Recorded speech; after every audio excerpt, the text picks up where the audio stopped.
I always believed in fairy tales, the kind where you meet your soulmate by accident, fall madly in love, and everything just fits. That was me and Daniel. We met in line at a coffee shop. Super cliche, I know. But the way he smiled at me, like I was the only person in the room, melted every wall I ever built. He was charming in a way that didn't feel fake, always attentive, kind, and present. He remembered small details, like how I liked exactly 2 sugars in my tea or that I hated thunderstorms. Within a year, we were living together, and a year later, he proposed. The ring wasn't flashy, but it was exactly what I wanted. Simple, meaningful. It felt like it came from someone who truly understood me. Our families loved each other instantly. My mom cried the first time she met him. My friends kept telling me how lucky I was. I felt it too. Every time I looked at Daniel, I thought, this is it. I've made it. Planning the wedding was a whirlwind, but a happy one. We chose a beautiful venue just outside the city. An old rustic barn turned into a romantic ceremony space. Everything was set. My dress fit like a dream, the flowers were perfect, and the day arrived without a hitch. Until it did. We were halfway through our vows. I was shaking with joy, staring into his eyes, feeling like the luckiest woman alive. Then the doors creaked open. Everyone turned to look.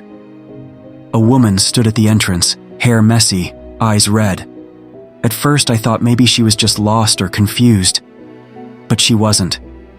She was there for him. That was the moment everything started to unravel. The silence in the room was deafening. You could hear the guests shifting in their seats, murmurs starting to bubble as this woman walked slowly down the aisle, eyes locked on Daniel. I looked at him. He had gone pale, like all the blood drained from his face. I whispered, "Do you know her?" His mouth opened, but no words came out. Then she said it, loud enough for the entire room to hear. "You forgot to invite your wife." Gasps echoed like thunder. My chest tightened, like I couldn't breathe. I looked at Daniel again, waiting for him to laugh or deny it, or yell that it was some kind of twisted joke. But he didn't say a word. I stepped back, stumbling over my dress. "What is she talking about?" I asked him, my voice shaking. The woman pulled out a manila envelope and dropped it right onto the altar in front of us. "These are our marriage papers. He married me 2 years ago. We're still legally married. And you?" She looked at me with pity. "We're just about to become his second bride." I couldn't feel my legs. My brain couldn't catch up. I had shared a home, a life, a future with someone who had been lying every single day.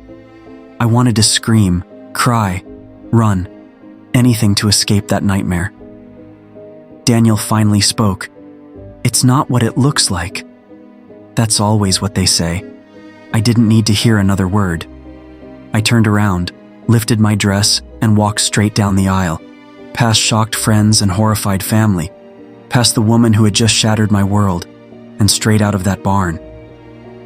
As soon as I reached the parking lot, the tears came like a flood. My maid of honor, Jess, chased after me, begging me to wait, to talk it out. But how do you talk out a betrayal that deep? Inside, people were starting to leave. I could hear it, the whispers, the drama, the ruined fairy tale. Jess wrapped a shawl around my shoulders and sat beside me on the grass. "I don't know what to say," she whispered. I did. He lied, and I almost married him for it. I didn't care about the cake. I didn't care about the money we spent. I didn't care about the guests. I cared that I let myself trust someone that much. And I was wrong. Everything we built, every late-night conversation, every "I love you" suddenly felt fake. But one thing I knew in that moment, I wasn't going to let this define me. I was broken, yeah, but not done. After that nightmare of a wedding day, I did what any heartbroken, humiliated bride would do. I disappeared for a while. No texts, no calls, just me, my mom, and a bottle of wine at her quiet little cabin in the woods. But heartbreak doesn't stay quiet for long, especially when your life starts unraveling on social media. 3 days after I walked away from the altar, I started getting DMs. Not from friends, but from women I didn't even know. One of them sent me a screenshot with the message, "I think we need to talk. He did the same thing to me." Wait, what? Her name was Carla. She had been dating Daniel for the past year, a whole year, which, for the record, meant he was seeing her while planning a wedding with me. And here's the kicker. She also thought they were exclusive. She had even met his mom. I felt like I was in some bad Netflix docuseries, except this was my real life. But it didn't stop with her. 2 more women reached out saying the same thing. One had even been engaged to him back in 2021, but called it off when something didn't feel right. No one knew about each other. He had been living double, maybe triple, lives. The twist that wrecked me, though. One of the women sent a voice note she'd saved, where Daniel admitted he married that first woman for a visa. He had told her it was just paperwork, and she agreed to it for money. Turns out, the mysterious woman who crashed the wedding wasn't a heartbroken wife. She was paid to play the part. After he ghosted her and never followed through with their deal. So not only had Daniel lied to me, he lied to her. He lied to everyone. This man didn't just betray me emotionally. He used women like pawns in some twisted personal game. At that point, I stopped crying. I was angry, not bitter, not devastated, just done, and ready to take back my power. So I did what any scorned, heartbroken, and now furious ex-fiancé would do.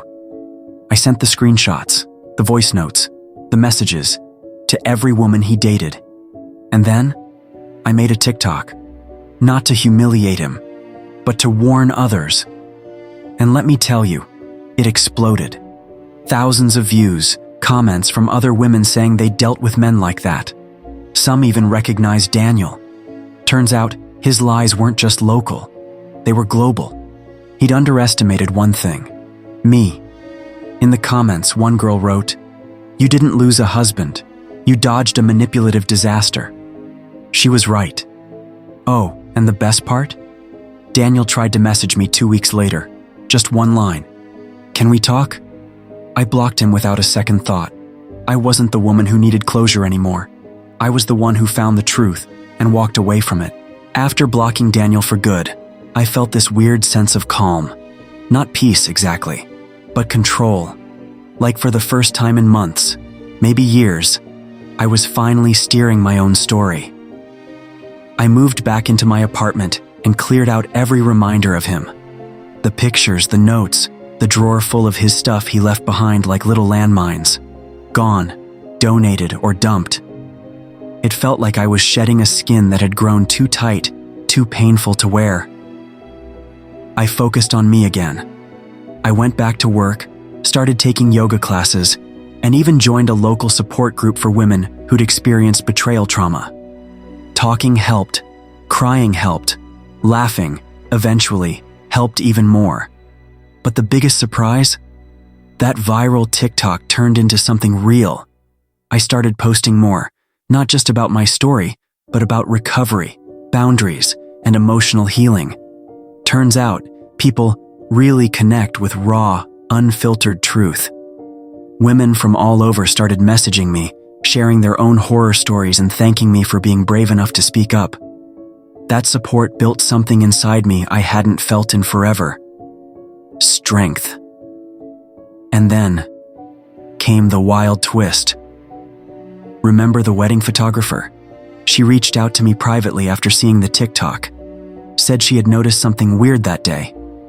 Daniel had slipped away for about 30 minutes before the ceremony, and when he came back, he looked pale, shaken. She thought maybe he was just nervous, but then she told me she had footage from the venue security cams, and it showed Daniel meeting someone in the parking lot, a woman, and handing her an envelope. I knew instantly it was the first wife. He'd paid her that day to crash the ceremony and ruin it. It wasn't fate, it wasn't karma. It was planned. The heartbreak was real, but it had been orchestrated, manipulated, and timed to hit me like a train at the altar. I felt sick, but not for long, because suddenly it all made sense. Daniel never wanted a wedding. He wanted out, but he didn't have the guts to call it off.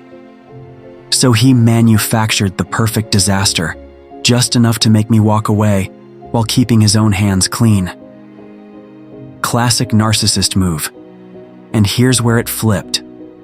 I took that info and used it, not to get revenge, but to protect other people. I posted a follow-up explaining everything: the lies, the payment, the manipulation, and I urged women to trust their instincts. That video? It hit 500,000 views in 2 days. I was no longer the betrayed bride. I was someone stronger, someone honest, someone with a voice. In the middle of one of those videos, I added something simple. If this story sounds familiar, or if you've ever felt like you were played, hit that like button, subscribe, and stick around for more. You're not alone. And people did. They followed, commented, even shared their own stories. My pain had a purpose now, and I wasn't going to waste it. Months passed, and I started to realize something I never expected. I was healing. Not just pretending to be okay, not just getting by, but actually waking up and feeling light again. The pain didn't disappear overnight, but it softened. The sharp edges dulled. The memories stopped hitting like a punch to the chest, and that, to me, felt like a miracle. One day, I got a message from someone unexpected. Her name was Sarah, the first wife. She'd seen one of my videos and wanted to explain. At first, I hesitated. I wasn't sure I wanted to reopen that wound, but something told me it was time. For peace. For closure. We met for coffee. Turns out, she had no idea Daniel had gotten engaged again. She found out just weeks before the wedding through a mutual acquaintance. She was angry, not just at him, but at herself. He'd promised her the world too, then ghosted her, divorced her quietly, moved on like she never existed. She wasn't trying to hurt me. When Daniel offered her money to crash the wedding, she took it not out of revenge, but to finally get some answers, to face him, to show him he couldn't just erase her. But in the process, I got caught in the crossfire. I forgave her. We both cried a little, then laughed, then cried again. Two women bound by one man's selfishness, now sitting across from each other, rebuilding something that man tried to destroy. Our sense of self-worth. It felt like a full circle moment. From there, things only got brighter. I turned my story into a podcast, featuring real women sharing their experiences with betrayal, heartbreak, healing, and moving forward. I called it Broken Vows, Strong Voices. It grew faster than I could have imagined. Turns out people don't just want drama, they want honesty, realness, hope. And now, every time I sit down to record, I remember that moment at the altar, that crushing silence after the stranger yelled out, that cold, sinking feeling. But I also remember what came after, the strength, the support, the second chances I gave myself. And if you're listening to this story right now, maybe you're somewhere in the middle of your own heartbreak. Maybe you've been lied to. Maybe someone let you down in the worst possible way. But I want you to know, you're going to get through it. Your story doesn't end at the betrayal. That's just the plot twist. The real ending is up to you. So if this story hit home, take a second to like the video, subscribe if you want more real stories, real voices, and real strength. And share this with someone who needs to hear that love isn't over, even if the wrong one breaks your heart. Sometimes, the worst thing that happens to you becomes the beginning of the best version of you. And that's exactly what happened to me.